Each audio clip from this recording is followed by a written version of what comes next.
சௌந்தர்யலகரி 47வது ஸ்லோகம். விற்புருவமும் விழிநாணம்.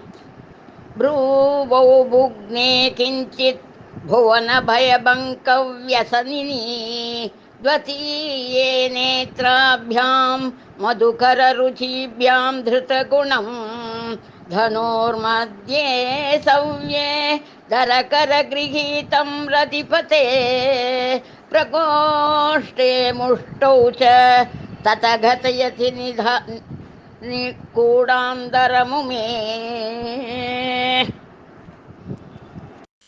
ஜெகன்மாதாவான தேவி தன்னால் படைக்கப்பட்ட இவ்வுலக உயிர்களுக்கு யாதொரு துன்பமும் நேராது இருக்கவும், அப்படி ஏதேனும் நேருமாகில் உடனே அதை போக்க வேண்டும் என்றும் சற்றே கவலையோடு இருக்கிறாள்.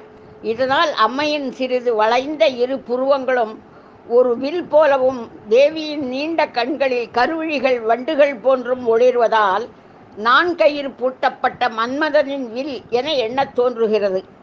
இந்த அதிசய வில்லை மன்மதன் தன் இடக்கையினால் ஏந்தி பிடித்து அம்பினை எய்ய ஆயத்தமாய் நாணேற்றி இருப்பதால், முழங்கையிலிருந்து மணிக்கட்டு வரை கையும் விரல் முட்டியும் வில்லின் நடுப்பகுதியும் மறைக்கப்பட்டு கொண்டிருப்பதால் இது மன்மதனின் வில்லாகத்தான் இருக்க வேண்டும்.